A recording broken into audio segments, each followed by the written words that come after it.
अक्षय तृतीया की पावन कथा। हरे कृष्णा, राधे राधे दोस्तों। अक्षय अर्थात जिसका कभी क्षय ना हो और तृतीया यानी तिथि के अनुसार तीसरा दिन। हमारी वैदिक संस्कृति अत्यंत विशेष और वैज्ञानिक है, जिसमें सूर्य और चंद्र की गति के अनुसार तिथि, मास और उसमें आने वाले कुछ महत्वपूर्ण दिनों को निर्धारित किया जाता है। वर्ष में कुछ ऐसे विशेष दिन आते हैं जब कोई भी शुभ कार्य करने के लिए आपको अच्छा मुहूर्त या समय देखने की आवश्यकता नहीं पड़ती। ऐसे ही कुछ विशेष दिनों में से एक है अक्षय तृतीया का दिन, यानी वैशाख मास के शुक्ल पक्ष की तृतीया तिथि। इस दिन को अक्षय कहा जाता है। इसका अर्थ है कि इस दिन जो भी पुण्य कर्म या आध्यात्मिक कार्य किया जाएगा उसका कभी भी क्षय नहीं होगा, अर्थात कभी भी उसका नाश नहीं होगा। जैसे भगवत गीता में भगवान श्री कृष्ण कहते हैं कि जो भगवान की शरण ग्रहण करते हैं वे शीघ्र धर्मात्मा बन जाते हैं और चिर स्थायी शांति पाते हैं। हे कुंती पुत्र, निडर होकर यह घोषणा कर दो कि मेरे भक्त का कभी नाश नहीं होता। उसी प्रकार अक्षय तृतीया के दिन किया गया कोई भी पुण्य कर्म का फल भी नष्ट नहीं होता। भौतिक संसार का सामान्य नियम तो यही है कि अगर आप कोई पुण्य कर्म करते हैं तो उसका अच्छा फल भुगतते हैं, और अगर कोई पाप करते हैं तो उसका बुरा फल भी आपको सहना पड़ता है। हमारे जीवन में आने वाले सुख और दुख अतः हमारे पूर्व जन्म के ही पाप और पुण्य कर्म के परिणाम स्वरूप हमें मिलते हैं, और एक बार जब हमारे पुण्य कर्म का अच्छा फल मिल जाता है तो उसके बाद वह समाप्त हो जाता है और फिर से हमें कोई दूसरा पुण्य कर्म करना पड़ता है।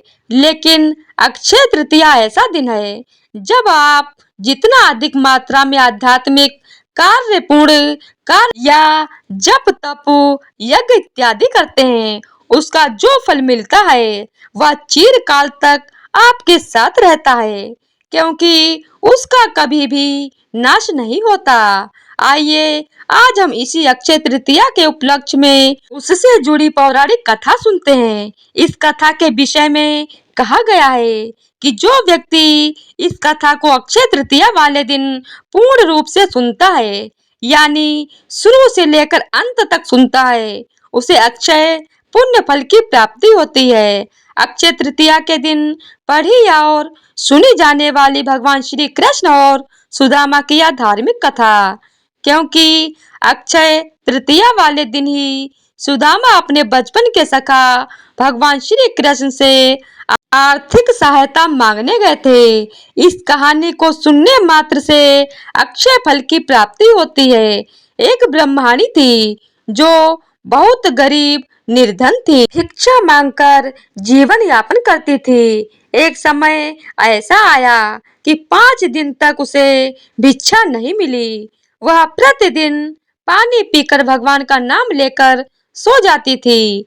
6वें दिन उसे भिक्षा में 2 मुट्ठी चना मिले। कुटिया पर पहुंचते पहुंचते रात हो गई। ब्राह्मणी ने सोचा, अब यह चने रात में नहीं खाऊंगी, प्रातः काल वासुदेव को भोग लगाकर तब खाऊंगी। यह सोचकर ब्राह्मणी ने चनों को कपड़े में बांधकर रख दिए और वासुदेव का नाम जपते जपते सो गई। ब्राह्मणी के सोने के बाद कुछ चोर चोरी करने के लिए उसकी कुटिया में आ गए। इधर उधर बहुत ढूंढा, चोरों को वह चनों की बंधी पोटली मिल गई। चोरों ने समझा इसमें सोने के मोती हैं। इतने में ब्राह्मणी जाग गई और शोर मचाने लगी। गांव के सारे लोग चोरों को पकड़ने के लिए दौड़े और चोर वह पोटली लेकर भागे। पकड़े जाने के डर से सारे चोर संदीपनी मुनि के आश्रम में छिप गए। उस समय संदीपनी मुनि के आश्रम में भगवान श्री कृष्ण और सुदामा शिक्षा ग्रहण कर रहे थे। गुरु माता को लगा कि कोई आश्रम के अंदर आया है। गुरु माता देखने के लिए आगे बढ़ी तो चोर डर गए, आश्रम से भागे। भागते समय चोरों से वह पोटली वहीं छूट गई।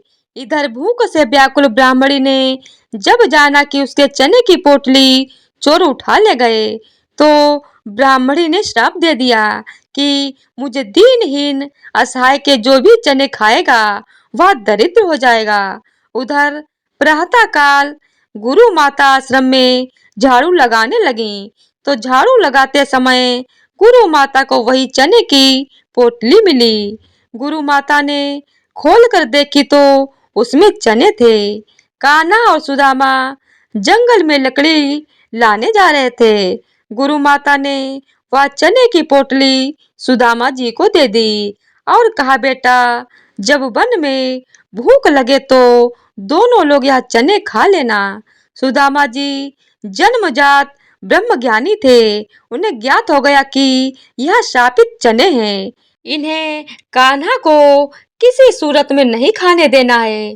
सुदामा ने सोचा कि चने अगर त्रिभुवनपति श्री कृष्ण को खिला दिए तो सारी सृष्टि दरिद्र हो जाएगी। यह चने स्वयं खा जाऊंगा, लेकिन कृष्ण को नहीं खाने दूंगा।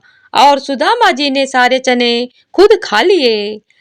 चने खाकर दरिद्रता का श्राप सुदामा जी ने स्वयं ले लिया, लेकिन अपने मित्र श्री कृष्ण को एक भी दाना चना नहीं दिया। शाप की वजह से फिर कालांतर में सुदामा गरीब ब्राह्मण रहे। अपने बच्चों का पेट भर सके उतना भी सुदामा के पास पैसे नहीं थे। सुदामा की पत्नी ने कहा, हम भले ही भूखे रहें, लेकिन बच्चों का पेट तो भरना चाहिए ना। इतना बोलते बोलते उनकी आंखों में आंसू आ गए। सुदामा को बहुत दुख हुआ।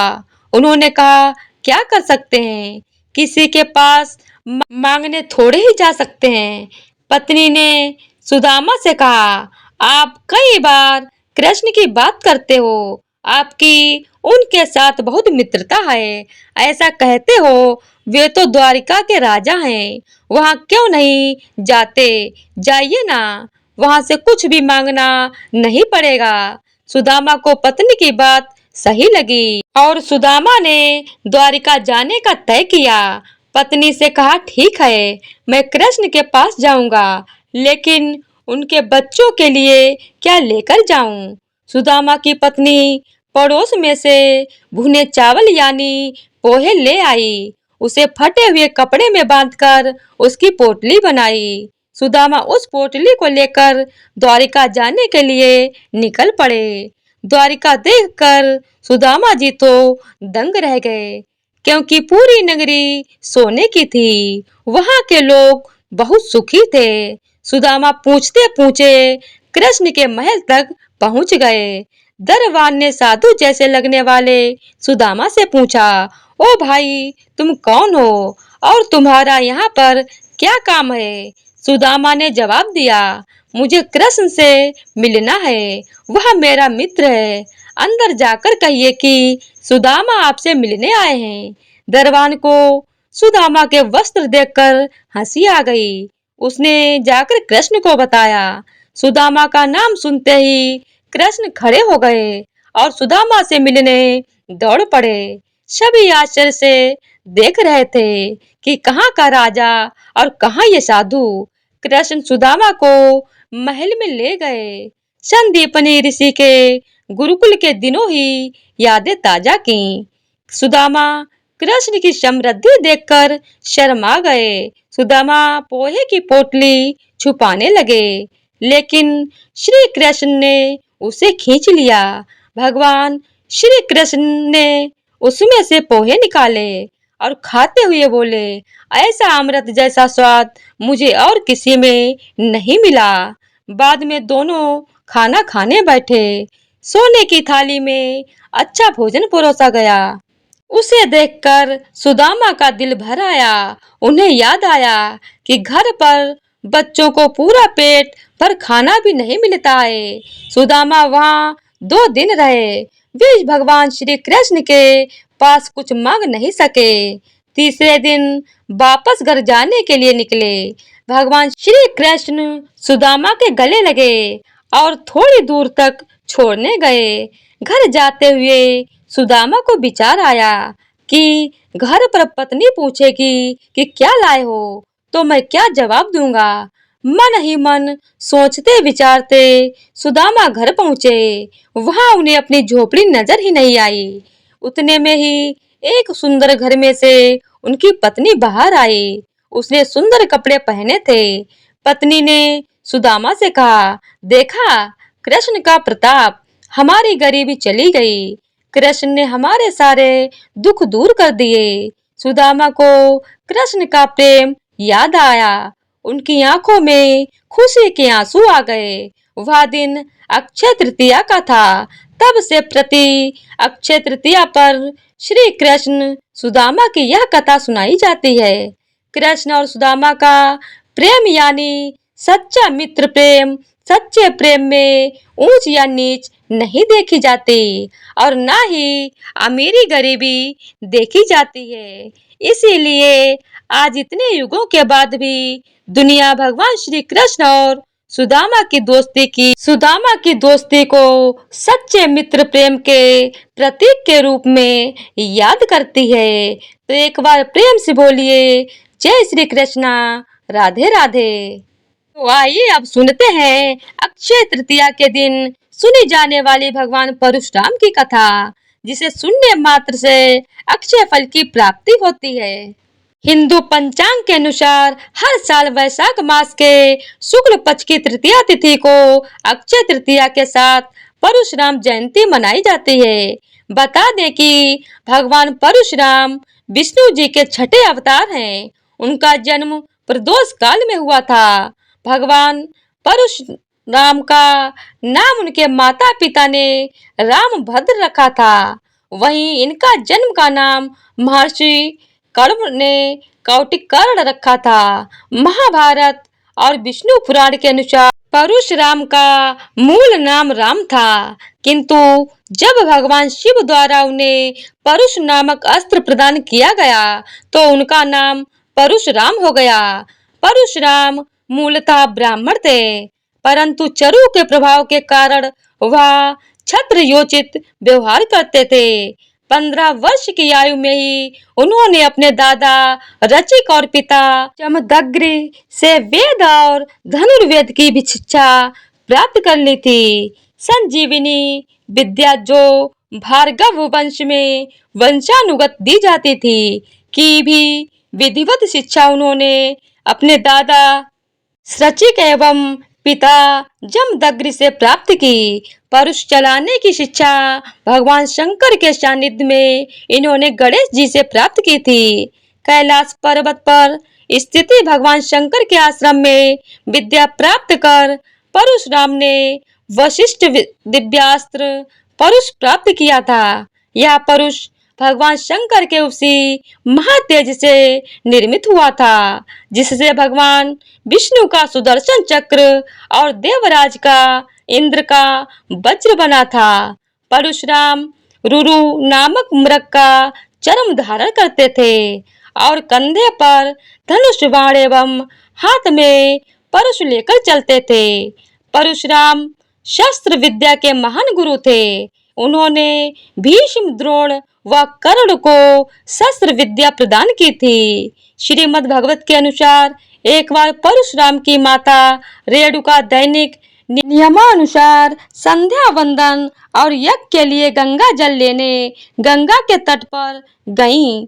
सायकालीन जब संध्या वंदन और यज्ञ उत्तमा सूर्य संहिता सूर्य के रहते ही उत्तम मानी जाती है।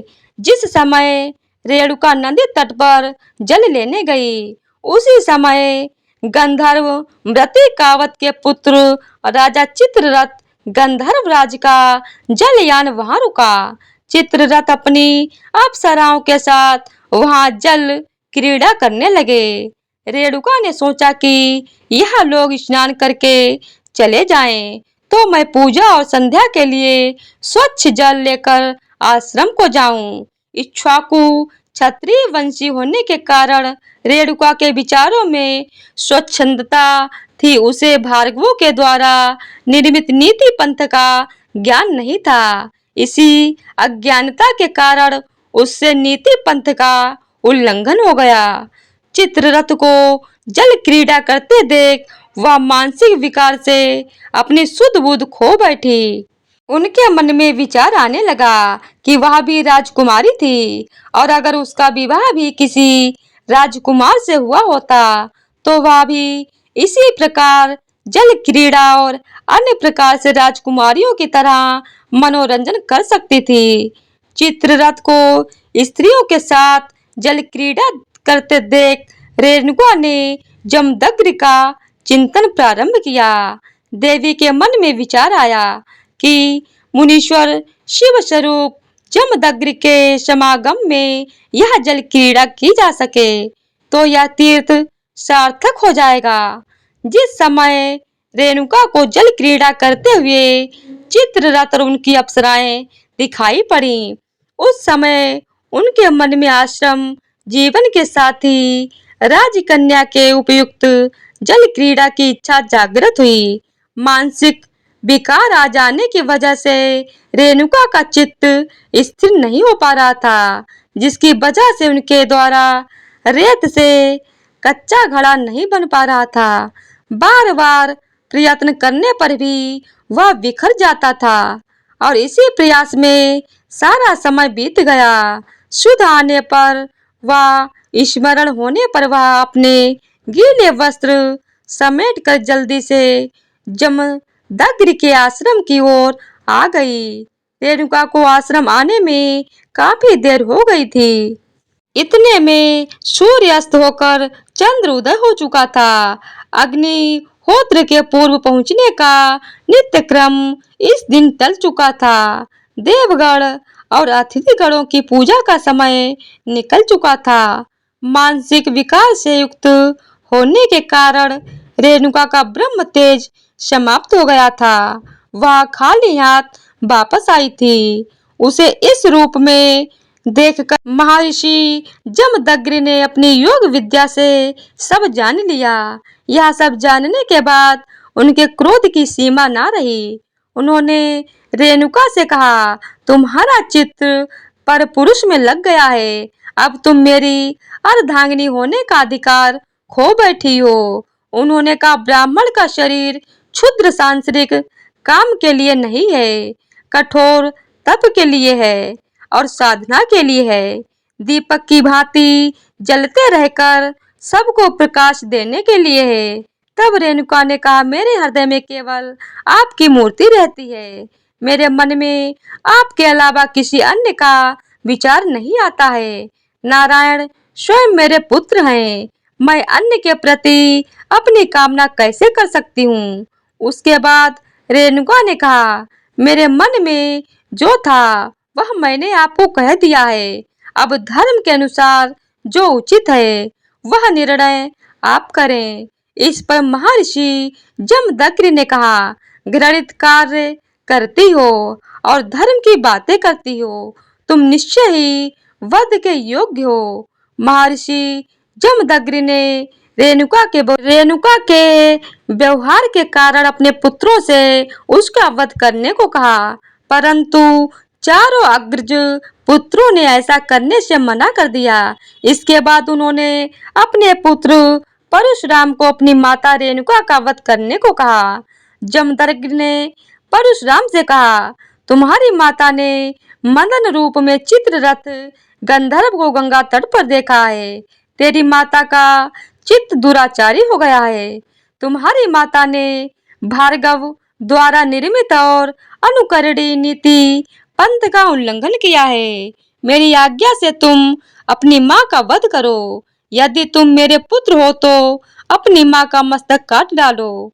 तुम्हारे चारों अग्रज भाइयों ने मेरी अवज्ञा की है, इस कारण इन भाइयों के सर भी काट डालो। पिता की आज्ञा होते ही एक क्षण का भी विलंब न करते हुए परशुराम ने अपनी माता और चारों अग्रज भाइयों का सर काटकर धड़ से अलग कर दिया। ऐसा करते ही महर्षि जमदग्नि ने प्रसन्न होकर कहा, पुत्र, तुम धर्मज्ञ और आज्ञाकारी हो। तुम कठिन परीक्षा में उत्तीर्ण हो गए हो। मैं तुमसे बहुत प्रसन्न हूँ। तुम एक इच्छित वर मांगो। इस पर परशुराम ने कहा, मेरी माता जीवित हो जाएं और उनके मानस पाप का नाश हो जाए।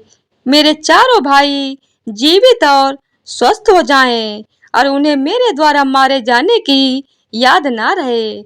युद्ध में मेरा सामना करने वाला कोई न हो और मैं लंबी आयु को प्राप्त करूं।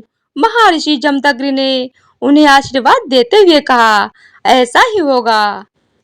जमदग्नि ने परशुराम को स्वच्छंद मरण का आशीर्वाद भी दिया। महर्षि जमदग्नि ने कहा कि भृगु शुक्राचार्य जी द्वारा सिखलाई गई संजीवनी विद्या में मैं उन्हें जीवित करता हूँ। और उसके बाद उन्होंने ललिता पत्तों का लेप लगाकर उनके धड़ को फिर से जोड़ दिया, जिससे वह सभी फिर से जीवित हो गए। ऐसा माना जाता है कि भगवान परशुराम ने 21 बार क्षत्रियों को पृथ्वी से नष्ट किया था।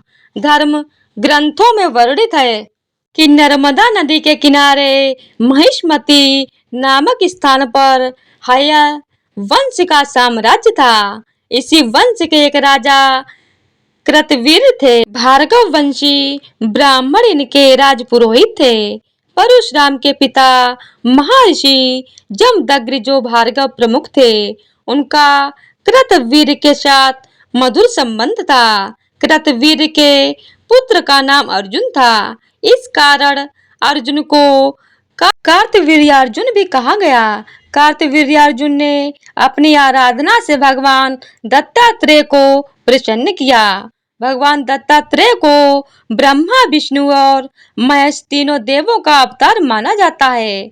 भगवान दत्तात्रेय ने प्रसन्न होकर कार्तवीर्यार्जुन को एक सहस्त्र भुजाओं तथा युद्ध में किसी से पराजित न होने का वरदान दिया। इस कारण कार्तवीर अर्जुन को सहस्त्रार्जुन भी कहा जाता है। एक बार सहस्त्रार्जुन अपनी पूरी सेना के साथ जंगल से गुजर रहा था, तो विश्राम करने के लिए महर्षि जमदग्नि के आश्रम पहुंचा।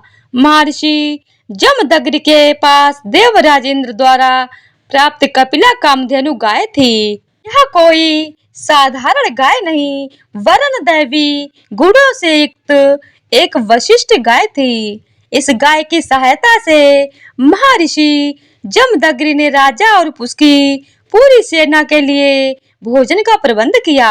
सहस्त्रार्जुन गाय की विशेषताओं को देखकर उससे प्रभावित हुआ और उस गाय को प्राप्त करने का लोभ उसके मन में घर कर गया।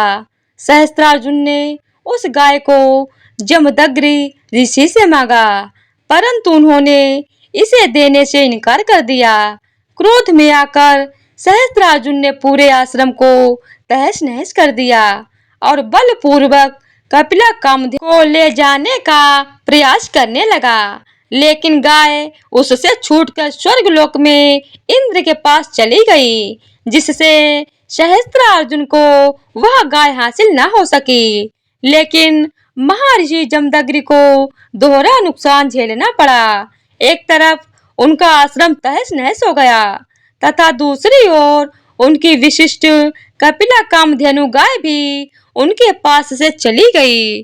कुछ समय पश्चात परशुराम के आश्रम आने पर उनकी माता रेणुका ने उन्हें सारी कथा कह सुनाई। परशुराम ने आश्रम की स्थिति और अपने माता पिता के अपमान को देखकर सहस्त्रार्जुन को सेना सहित नष्ट करने का संकल्प लिया। परशुराम ने आवेश में आकर सहस्त्रार्जुन की राजधानी महिष्मती नगरी पर आक्रमण कर दिया और उसे अपने अधिकार में ले लिया। परशुराम ने फरसे के पहाड़ से सहस्त्रार्जुन की समस्त भुजाएं काट डाली एवं सिर को धड़ से अलग कर दिया। सहस्त्रार्जुन के वध के बाद जब परशुराम अपने पिता के आश्रम पहुंचे, तो उनके पिता ने परशुराम से कहा कि ब्राह्मण का सर्वोत्तम धर्म क्षमा है और उन्हें आदेश दिया कि वह इस वध का प्रायश्चित करने के लिए तीर्थ यात्रा पर जाए। तभी उनके ऊपर से राजा की हत्या का पाप खत्म होगा। तीर्थ यात्रा पर जाने की खबर सहस्त्रार्जुन के पुत्रों को मिल गई। इसके पश्चात सहस्त्रार्जुन के पुत्रों ने प्रतिशोध में आकर परशुराम की अनुपस्थिति में उनके पिता जमदग्नि को मार डाला। परशुराम की माता रेणुका पति की हत्या से विचलित होकर अग्नि में प्रवेश होकर सती हो गईं।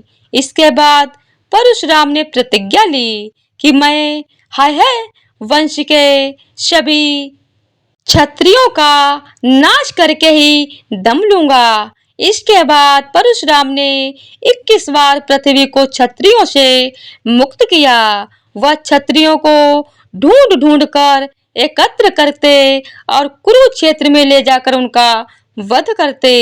इस प्रकार भगवान परशुराम ने क्षत्रियों के रक्त से 5 सरोवर भर दिए। यह स्थान समंत पंचक के नाम से प्रसिद्ध है। इन सरोवरों के रक्त जल से भगवान परशुराम ने अपने पुत्रों का तर्पण किया था।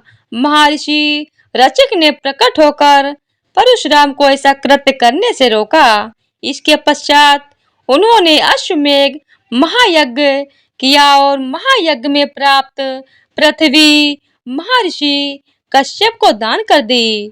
उन्होंने देवराज इंद्र के समक्ष अपने अस्त्र का त्याग कर दिया और महेंद्र पर्वत पर आश्रम बनाकर रहने लगे।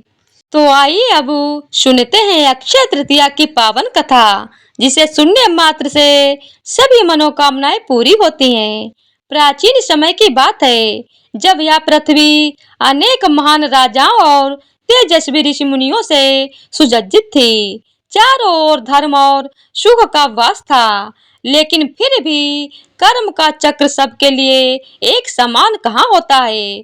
तो बस ऐसे समय में भी एक ब्राह्मण परिवार रहता था, जो कि अत्यंत निर्धन था। उस परिवार में मात्र ब्राह्मण और उनकी पत्नी थी। ना तो उनके पास कोई धन संपत्ति थी और ना ही कोई संतान थी। लेकिन इस ब्राह्मण के जीवन में जो एक सुख था वो था उसकी पत्नी। उस ब्राह्मण की पत्नी अत्यंत विनम्र, पतिव्रता, चरित्रवान और सुंदर थी। ब्राह्मण भिक्षा मांगकर जो भी लाते उसी में वह संतुष्ट रहती और अपने पति की सेवा करती। अनेक प्रयासों के बाद भी ब्राह्मण अपने जीवन निर्वाह हेतु पर्याप्त धन एकत्रित नहीं कर पा रहा था। इस अवस्था में भी वे दोनों पति पत्नी परम भगवान के प्रति समर्पित थे। आखिर एक दिन ब्राह्मण की पत्नी ने कहा, हे स्वामी, आप इतना प्रयास करते हैं, लेकिन फिर भी हम अपने जीवन यापन हेतु पर्याप्त धन एकत्रित नहीं कर पा रहे हैं। हमारे भाग्य में संतान सुख भी नहीं है। निश्चित ही हमसे कोई न कोई अपराध हुआ है, जिसका फल हम इस जन्म में भुगत रहे हैं। हे स्वामी, मैंने सुना है कि इस समय महान ऋषि वशिष्ठ हमारे नगर में पधारे हैं। कृपया आप उनके पास जाइए और हमारी इस अवस्था का कारण और समाधान पूछिए। वे अवश्य हमारी सहायता करेंगे। अपनी पत्नी की बात सुनकर ब्राह्मण को भी यह सुझाव अच्छा लगा। वो उसी समय महान ऋषि वशिष्ठ के पास गए। वहां जाकर उन्होंने प्रणाम किया और हाथ जोड़कर ऋषि से प्रार्थना करते हुए कहने लगा, हे ऋषिवर, आप तो त्रिकालज्ञ हैं। आप प्रत्येक जीव के भूत, भविष्य और वर्तमान से परिचित हैं। हे प्रभु, कृपया आप मेरी इस अवस्था का कारण बताइए। किस वजह से मैं इस निर्धन और संतानहीन अवस्था को प्राप्त कर चुका हूँ और किस उपाय द्वारा हमें इससे मुक्ति हो सकती है। कृपया हमारा मार्गदर्शन करें। ऋषिवर ब्राह्मण की बात सुनकर ऋषि वशिष्ठ ने कहा, हे पुत्र, पिछले जन्म में तुम अत्यंत धनी थे और तुम्हारे अनेकों पुत्र भी थे, लेकिन उस समय तुम अत्यंत कृपण थे। यहाँ तक कि तुम अपने संतानों के लिए भी धन खर्च नहीं किया करते थे। अपने धन और संपत्ति के प्रति आसक्ति और अपनी संतान के प्रति लापरवाही के कारण तुम्हें इस जन्म में निर्धनता और संतानहीन होने का श्राप मिला है। उस समय किसी कारणवश तुमने वैशाख मास के अंतिम 5 दिन में व्रत का पालन किया था, इसीलिए इस जन्म में तुम्हें ब्राह्मण का शरीर और अच्छी पत्नी प्राप्त हुई है। अगर तुम इस जन्म में वैशाख मास के कम से कम 7 दिनों तक भगवान श्री कृष्ण की भक्ति द्वारा पालन करोगे तो इस अभिशाप से अवश्य मुक्त हो सकते हो और वैशाख मास के शुक्ल पक्ष में आने वाली अक्षय तृतीया के दिन परम भगवान श्री कृष्ण की पूजा अर्चना करो। ब्राह्मण ने वशिष्ठ मुनि की सभी बातों का पालन किया और उसके फल स्वरूप वो ब्राह्मण अपने निर्धन और संतानहीन अवस्था से मुक्त हुआ। इस कथा का महात्म्य सुनाते हुए कहा गया है कि जब हम इस प्रकार की पौराणिक कथाओं का श्रवण और पठन करते हैं तो हम अपने आप ही परम भगवान गुरु और वैष्णव की सेवा में संलग्न होते हैं। इसीलिए अक्षय तृतीया के दिन इस कथा का अवश्य श्रवण करना चाहिए। सिंहांचल में भगवान नरसिंह देव के एक विग्रह हैं जिन्हें संपूर्ण वर्ष के दौरान चंदन लगाकर रखा जाता है, लेकिन अक्षय तृतीया का यही वह एकमात्र दिन है जब उनके शरीर से चंदन उतार लिया जाता है। यानी सिंहांचल के भगवान नरसिंह देव के वास्तविक विग्रह के दर्शन आपको सिर्फ अक्षय तृतीया के दिन ही हो सकते हैं। जगन्नाथपुरी धाम में हमारे प्रिय जगन्नाथ बलदेव और सुभद्रा जी के रथ यात्रा की तैयारी और रथ बनाने की शुरुआत भी अक्षय तृतीया के दिन ही से होती है। वृंदावन में बांके बिहारी मंदिर में भगवान श्री कृष्ण के चरणों के दर्शन भी वर्ष में एक बार अक्षय तृतीया के दिन ही होते हैं। इसी दिन से गंगोत्री, यमुनोत्री और बद्रीनाथ के द्वार भी खुल जाते हैं और 4 धाम यात्रा प्रारंभ होती है। आदि शंकराचार्य ने कनकधारा स्रोत की रचना भी अक्षय तृतीया के दिन ही की थी। तो प्रेम से बोलिए जय श्री कृष्णा, राधे राधे दोस्तों। तो आज की वीडियो अगर आप लोगों को पसंद आई हो तो वीडियो को लाइक, शेयर और चैनल को सब्सक्राइब कर दीजिएगा। धन्यवाद।